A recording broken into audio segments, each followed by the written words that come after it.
बातमी यवतमाळमधून येते। यवतमाळमधील काठोडा या ठिकाणी काही महिलांचा नदीवरती पाणी आणण्यासाठी गेलेल्या एका 14 वर्षीय मुलीला नदीत पडून तिचा मृत्यू झालेला आहे।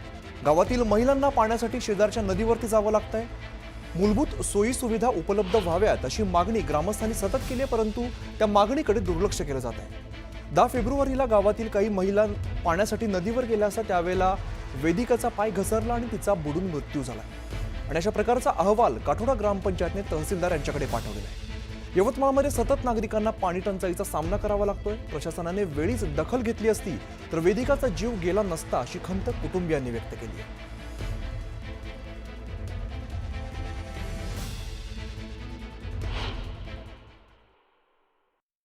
सकाळी गेलती पाणी घ्यायला गेलती सर, पाय घिसरला सर, ते वात गेली सर, डोहात गेले सर। पाणी घ्यायला गेलती, पाणीचीच अडचण आहे सर, दुसरं काही नाही सर। पाणीचीच अडचण, पाणी भेटतच नाही सर।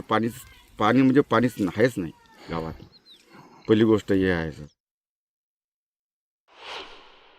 नळ सुद्धा इथून पारधी बेड्यावर कोणती योजना नाही आहे, त्याच्यासाठी तुम्ही एक बरी गेला, आता दुमार गेला नाही पाहिजे। माझी प्रशासनाला हेच विनंती आहे बा, आता चांगल्या याच्यानं लक्ष देण्यात यावे त्या गावामध्ये। त्या गावाचा इथून एखाद्या कोणाचा जीव गेला नाही पाहिजे। आमची ते बहीण आहे, आमची मुलगी आहे, असा प्रकार घडणं चुकीचं आहे, होऊ नये। अरुणात नदीवर मुलगी गेली असता पाय घसरून तिचं निधन झालं, ते अतिशय दुर्दैवी बाब आहे। प्रशासनाला मी सूचना दिलेल्या आहे, तात्काळ त्याची चौकशी करून 30 तारखेपर्यंत अहवाल द्यावा अशा माझ्या सूचना आहे। इकडे जळगावातील वाढत्या तापमानाचा परिणाम आता धरणातील जलसाठ्यावर सुद्धा दिसून येतोय। हातनूर धरणात गतवर्षीच्या तुलनेत यंदा 5.22% इतका कमी साठा आहे।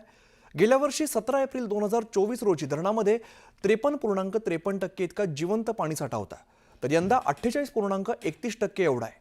यंदा मार्चपासून तापमान 40च्या पार गेले, त्यामुळे बाष्पीभवनाचा वेग वाढून झपाट्याने पाणी पातळी कमी होते आणि भुसावळ विभागात यंदा उच्चांकी तापमान आहे।